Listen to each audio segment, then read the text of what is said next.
Welcome, dear listener. Come on in, take a seat, and join me, why don't you, on a journey as we visit some of Gothic horror's great short stories, where the mundane turns to macabre and the dull to daring. So grab a blanket and a beverage and settle in as we begin. Today's tale finds us alighting in 1867, where Mary Elizabeth Braddon brings us a story entitled Evelines Visitant. It was at a masked ball at the Palais Royal that my fatal quarrel with my first cousin, Andre de Brazac, began. The quarrel was about a woman. The women who followed the footsteps of Philip of Orleans were the causes of many such disputes, and there was scarcely one fair head in all that glittering throng which, to a man versed in social histories and mysteries, might not have seemed bedabbled with blood.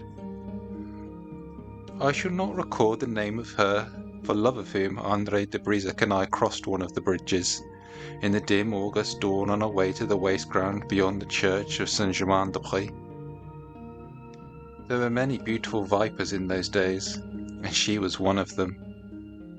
I can feel the chill breath of that August morning blowing in my face as I sit my dismal chamber in the Château de Puy-de-Verdun tonight, alone in the stillness, writing I can see the white mist rising from the river, the grim outline of the Châtelet, and the square towers of Notre Dame black against a pale grey sky. Even more vividly can I recall Andre's fair young face, as he stood opposite to me with his two friends, scoundrels both, and alike eager for that unnatural fray.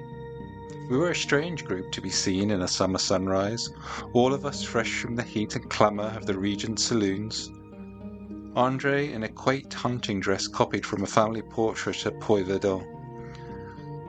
I costumed as one of the Law's Mississippi Indians, the other men in like garish frippery, adorned with broideries and jewels that looked wan in the pale light of dawn. Our quarrel had been a fierce one, a quarrel which could have but one result, and that the direst. I had struck him, and the welt raised by my open hand was crimson upon his fair womanish face as he stood opposite to me. The eastern sun shone on the face presently, and dyed the cruel mark with an even deeper red. But the sting of my own wrongs was fresh, and I had not yet learned to despise myself for that brutal outrage. To Andre de Brazac such an insult was most terrible. He was the favourite of fortune, the favourite of women, and I was nothing, a rough soldier who had done my country good service, but in the boudoir of a parabère, a mannerless boor. We fought, and I wounded him mortally. Life had been very sweet for him, and I think that a frenzied despair took possession of him when he felt the life-blood ebbing away. He beckoned me to him as he lay on the ground. I went and knelt at his side. "Forgive me, Andre," I murmured.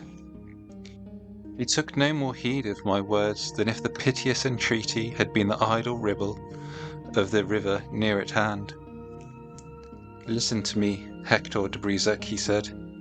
"I am not one who believes that a man has done with earth because his eyes glaze and his jaw stiffens. They will bury me in the old vault of Puy-de-Verdun, and you will be the master of the chateau. Ah, I know how lightly they will take things in those days, and how Dubois will laugh when he hears that Carr has been killed in a duel. They will bury me and sing masses for my soul, but you and I will not have finished our affair yet, my cousin. I will be with you when you least look to see me, I with this ugly scar upon my face that women have praised and loved. I will come to you when your life seems brightest. I will come between you and all that you hold fairest and dearest. My ghostly hand shall drop a poison in your cup of joy. My shadowy form shall shut the sunlight from your life. Men with such iron will as mine can do what they please, Hector de Brazac. It is my will to haunt you when I am dead." All this in short broken sentences he whispered in my ear. I had need to bend my ear close to his dying lips, but the iron will of Andre de Brissac was strong enough to do battle with death, and I believe he said all he wished to say before his head fell back upon the velvet cloak they had spread beneath him, never to be lifted again. As he lay there, you would have fancied him a fragile stripling, too fair and frail for the struggle called life. But there are those who remember the brief manhood of Andre de Brissac, and who can bear witness to the terrible force of that proud nature. I stood looking down at the young face with that foul mark upon it, and God knows I was sorry for what I had done. Of those blasphemous threats that he had whispered in my ear, I took no heed. I was a soldier, and a believer. There was nothing absolutely dreadful to me in the thought that I had killed this man. I had killed many men on the battlefield, and this one had done me cruel wrong. My friends would have had me cross the frontier to escape the consequences of my act, but I was ready to face those consequences, and I remained in France.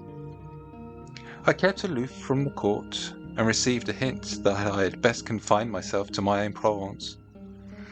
Many masses were chanted in the little chapel of Eveline for the soul of my dead cousin, and his coffin filled a niche in the vault of our ancestors. His death had made me a rich man, and the thought that it was soon made my newly acquired wealth very hateful to me. I lived a lonely existence in the old chateau. I rarely held converse with any but the servants of the household, all of whom had served my cousin, and none of whom liked me. It was a hard and bitter life. It galled me. When I rode through the village to see the peasant children shrink away from me, I had seen old women cross themselves stealthily as I passed them by. Strange reports had gone about me, and there were those who worshipped that I had given my soul to the evil one as the price of my cousin's heritage. From my boyhood I had been dark of visage and stern of manner, and hence perhaps no woman's love had ever been mine. I remembered my mother's face in all its changes of expressions, but I can remember no look of affection that ever shone on me. That other woman, beneath whose feet I laid my heart, was pleased to accept my homage, but she never loved me, and the end was treachery. I had grown hateful to myself, and had well nigh begun to hate my fellow creatures, when a feverish desire seized upon me, and I pined to be back in the press and throng of the busy world once again.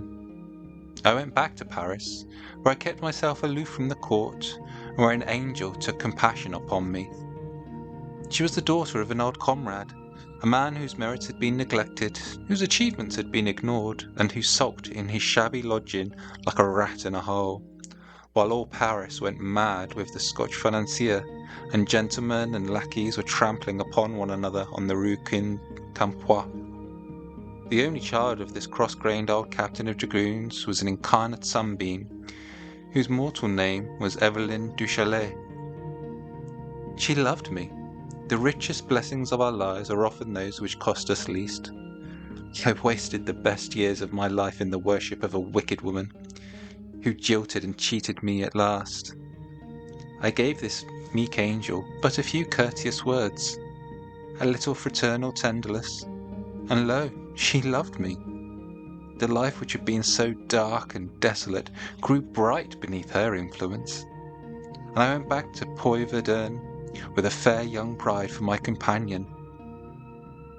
Ah, how sweet a change there was in my life and in my home! The village children no longer shrank appalled as the dark horseman rode by. The village crones no longer crossed themselves, for a woman rode by his side, a woman whose charities had won the love of all those ignorant creatures, and whose companionship had transformed the gloomy lord of the chateau into a loving husband and a gentle master. The old retainers forgot the untimely fate of my cousin, and served me with cordial willingness, for love of their young mistress.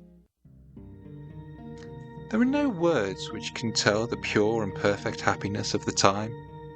I felt like a traveller who had traversed the frozen seas of an Arctic region, remote from human love or human companionship, to find himself in the sudden of a bosom of a verdant valley, in the sweet atmosphere of home. The change seemed too bright to be real, and I strove in vain to put away from my mind the vague suspicion that my new life was but some fantastic dream. So brief were those halcyon hours that, looking back on them now, it is scarcely strange if I am still half inclined to fancy the first days of my married life could have been no more than a dream. Neither in my days of gloom, nor in my days of happiness, had I been troubled by the recollection of Andre's blasphemous oath. The words which with his last breath he had whispered in my ear were vain and meaningless to me. He had vented his rage in those idle threats, as he might have vented it in idle excretions. That he will haunt the footsteps of his enemy after death is the one revenge which a dying man can promise himself. And if men had power thus to avenge themselves, the earth would be peopled with phantoms. I had lived for 3 years at Poiverdon, sitting alone in the solemn midnight by the hearth where he had sat, pacing the corridors that had echoed his footfall. In all that time my fancy had never so played me false as to shape the shadow of the dead. Is it strange, then, if I had forgotten Andre's horrible promise? There was no portrait of my cousin at Poiverdon. It was the art of boudoir art, and a miniature set in the lid of gold bonbonniere, or hidden artfully in a massive bracelet, was more fashionable than a clumsy life-size image, fit only to hang on the gloomy walls of a provincial chateau rarely visited by its owner. My cousin's fair face had adorned more than one bonbonniere, and had been concealed in more than one bracelet, but it was not among the faces that looked down from the panelled walls at Poiverdon. In the library I found a picture which awoke painful associations. It was the portrait of a de Brésac who had flourished in the time of Francis I, and it was from this picture that my cousin Andre had copied the quaint hunting dress he wore at the Regent's ball. The library was a room in which I spent a good deal of my life, and I ordered a curtain to be hung before this picture. We had been married 3 months when Eveline one day asked, "Who is the lord of the chateau nearest to this?" I looked at her with astonishment. "My dearest," I answered, "do you not know that there is no other chateau within 40 miles of Poiverdon?" "Indeed," she said, "that is strange." I asked her why the fact seemed strange to her, and after much entreaty I obtained from her the reason of her surprise. In her walks about the park and woods during the last month, she had met a man who, by his dress and bearing, was obviously of noble rank. She had imagined that he occupied some chateau near at hand, and that his estate adjoined ours. I was at a loss to imagine who the stranger could be, for my estate of Poiverdon lay in the heart of a desolate region, and unless some traveller's coach went lumbering and jingling through the village, one had more chance of encountering a gentleman than of meeting a demigod. "Have you seen this man often, Eveline?" I asked. She answered, in a tone which had a touch of sadness, "I see him every day." "Where, dearest?" "Sometimes in the park, sometimes in the wood. You know the little cascade, Hector, where there is some old neglected rockwork that forms a kind of cavern? I have taken a fancy to that spot, and have spent many mornings there reading. Of late I have seen the stranger there every morning." "Has he never dared to address you?" "Never. I have looked up from my book, and I have seen him standing at a little distance watching me silently. I have continued reading, and when I raised my eyes again I have found him gone. He must approach and depart with a stealthy tread, for I have never heard his footfall. Sometimes I have almost wished that he would speak to me. It is so terrible to see him standing silently there." He is some insolent peasant who seeks to frighten you. My wife shook her head. He is no peasant, she answered. It is not by his dress alone that I judge, for that is strange to me. He has an air of nobility, which it is impossible to mistake. Is he young or old? Oh, he is young and handsome. I was much disturbed by the idea of this stranger's intrusion on my wife's solitude, and I went straight to the village to inquire if any stranger had been seen there. I could hear of no one. I questioned the servants closely, but without result. Then I determined to accompany my wife in her walks, and to judge for myself of the rank of this stranger. For a week I devoted all my mornings to rustic rambles with Eveline in the park and woods, and in all that week we saw no one but an occasional peasant in sabots, or one of our own household returning from a neighbouring farm. I was a man of studious habits, and those summer rambles disturbed the even current of my life. My wife perceived this, and entreated me to trouble myself no further. I will spend my mornings in the pleasaunce, Hector, she said. The stranger cannot intrude upon me there. I begin to think the stranger is only a phantasm of your own romantic brain, I replied, smiling at the earnest face lifted to mine. A chatelaine who is always reading romances may well meet handsome cavaliers in the woodlands. I dare say I have Mademoiselle Scudery to thank for this noble stranger, and that he is only the great Cyrus in modern costume. Ah, that is the point that mystifies me, Hector, she said. The stranger's costume is not modern. He looks as an old picture might look if it could descend from its frame. Her words pained me, for they reminded me of that hidden picture in the library, and the quaint hunting costume of orange and purple which André de Brissac wore at the Regent's ball. After this my wife confined her walks to the Plaisance, and for many weeks I heard no more of the nameless stranger. I dismissed all thought of him from my mind, for a graver and heavier care had come upon it. My wife's health had begun to droop. The change in her was so gradual as to be almost imperceptible to those who watched her day by day. It was only when she put on a rich gala dress which she had not worn for months that I saw how wasted the form must be on which the embroidered bodice hung now so loosely, and how wan and dim were the eyes that had once been so brilliant as the jewels she wore in her hair. I sent a messenger to Paris to summon one of the court physicians, but I knew that many days must needs elapse before he could arrive at Poiverdin. In the interval I watched my wife with unutterable fear. It was not her health only that had declined. The change was more painful to behold than any physical alteration. The bright and sunny spirit had vanished, and in the place of a joyous young bride I beheld a woman weighed down by rooted melancholy. In vain I sought to fathom the cause of my darling's sadness. She assured me that she had no reason for sorrow or discontent, and that if she seemed sad without a motive, I must forgive her sadness and consider it as a misfortune rather than a fault.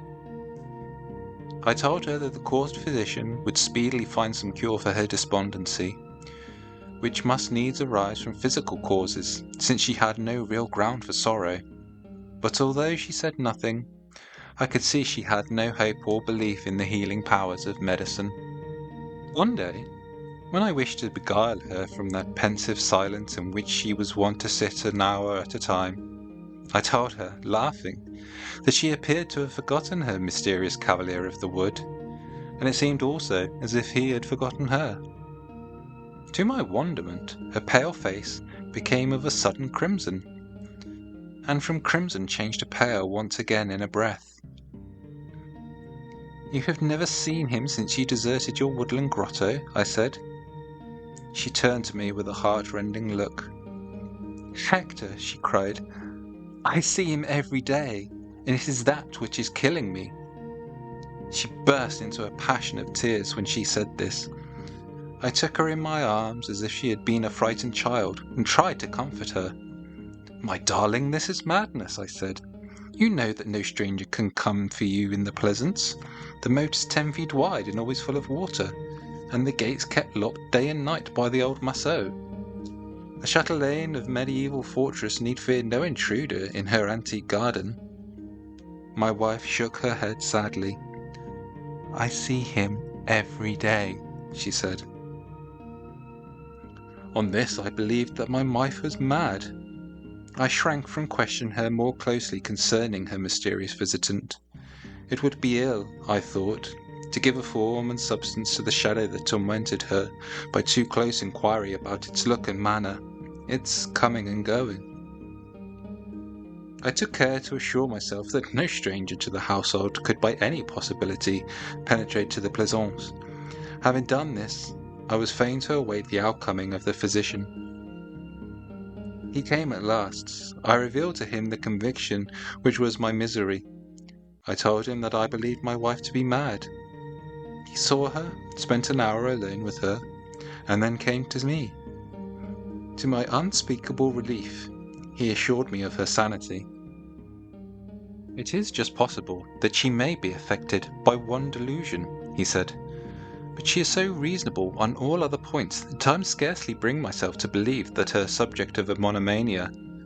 I'm rather inclined to think that she really sees the person of whom she speaks. She described him to me with a perfect minuteness. The descriptions or scenes or individuals given by patients afflicted with monomania are always more or less disjointed, but your wife spoke to me as clearly and calmly as I am speaking to you now. Are you sure there is no one who can approach her in that garden where she walks? I am quite sure. Is there any kinsman of your steward, or hanger-on of your household? A young man with a fair womanish face, very pale, and rendered remarkable by a crimson scar, which looks like the mark of a blow? My God! I cried, as the light broke in upon me all at once. And the dress, the strange old-fashioned dress? The man wears a hunting costume of purple and orange, answered the doctor. I knew then that Andre de Brisac had kept his word, and that in the hour when my life was brightest his shadow had come between me and happiness. I showed my wife the picture in the library, for I would fain assure myself that there would be some error in my fancy about my cousin.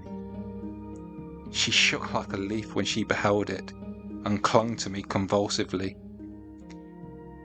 This is witchcraft, Hector, she said. The dress in the picture is that of the dress of the man that I saw in the Pleasance, but the face is not his. Then she described to me the face of the stranger, and it was my cousin's face line for line, Andre de Brisac, whom she had never even seen in the flesh. Most vividly of all did she describe the cruel mark upon his face, the trace of a fierce blow from an open hand. After this I carried my wife away from Verdun. We wandered far, through the southern provinces, into the very heart of Switzerland. I thought to distance the ghastly phantom, and I fondly hoped the change of scene would bring peace to my wife. It was not so. Go where we would, the ghost of Andre de Brisac followed us. To my eyes that fateful shadow never revealed itself. That would have been too poor a vengeance. It was my wife's innocent heart that which Andre made the instrument of his revenge. The unholy presence destroyed her life. My constant companionship could not shield her from the horrible intruder. In vain did I watch her. In vain did I strive to comfort her. He will not let me be at peace, she said. He comes between us, Hector. He is standing between us now. I can see his face with a red mark upon it plainer than I see yours. One fair moonlit night, when we were together in a mountain village in the Tyrol, my wife cast herself at my feet and told me she was the worst and vilest of women. I have confessed all to my director, she said. From the first I have not hidden my sin from heaven, but I feel that death is near me, and before I die I would fain reveal my sin to you. What sin, my sweet one? When first a stranger came to me in the forest, his presence bewildered and distressed me, and I shrank from him, as from something strange and terrible. He came again and again. By and by I found myself thinking of him and watching for his coming. His image haunted me perpetually. I strove in vain to shut his face out of my mind. Then followed an interval in which I did not see him. To my shame and anguish, I found that life seemed dreary and desolate without him. After that time in which he haunted the pleasance, and oh, Hector, kill me if you will, for I deserve no mercy at your hands. I grew in those days to count the hours that must elapse before his coming, to take no pleasure save in the sight of that pale face with a red brand upon it. He plucked all the old familiar joys out of my heart, and left in it but one weird and holy pleasure, the delight of his presence. For a year I have lived but to see him, and now curse me, Hector, for this is my sin. Whether it comes to the baseness of my own heart, or is the work of witchcraft, I know not, but I know that I have striven against this wickedness in vain. I took my wife to my breast, and forgave her. In sooth, what had I to forgive? Was the fatality that overshadowed us any work of hers? On the next night she died, with her hand in mine, and at the very last she told me, sobbing and affrighted, that he was by her side. A rather maudlin tale today. I do hope you enjoyed this story, and I look forward to seeing you again for the next one.